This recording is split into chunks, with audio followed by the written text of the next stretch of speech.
Живем с женой в старой однокомнатной хрущевке. Когда купили эту квартиру, ее состояние было, мягко говоря, печальным. В комнате своими руками сделали недорогой косметический ремонт, а до кухни руки дошли только сейчас. Что было изначально? На стенах краска и побелка, на полу крашеные доски, чугунная батарея и труба отопления через всю кухню, хрущевский холодильник под подоконником, окно в ванную комнату, на стене куча труб газа и воды. Хотелось сделать дешево и уютно, поэтому все делал своими руками. Для начала решил избавиться от холодильника под подоконником. Старый выломал, заложил нишу одним рядом кирпича, сверху на плиточный клей приклеил ГВЛ. Дальше с другом поменяли трубы на полипропилен и в нишу под подоконником поместили батарею. Пришло время окна в ванную. Спорное решение делать окно в таком месте, хотя был плюс в том, что днем можно было не включать свет. Но на дворе 21 век, и окно решили уничтожить. Выламываем, закладываем кирпичом, штукатурим.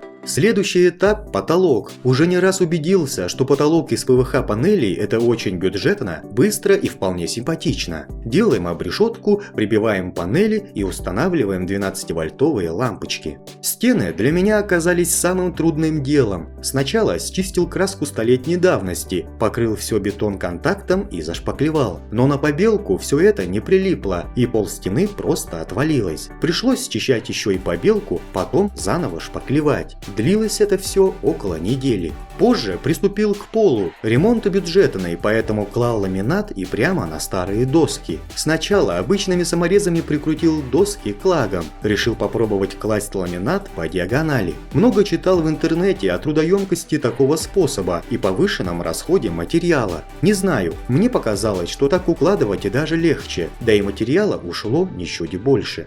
Клал от угла, а не, как советуют в интернете, от середины. Смотрится такая укладка интереснее. Доски лежат прочнее, так как лежат под углом к старому полу. И кто сомневается по поводу ламината на кухню, скажу. Ламинат был один из самых дешевых, 32 класса, 7 мм толщина. Лежит он отлично, вышел дешевле линолеума и ходить по нему намного приятней.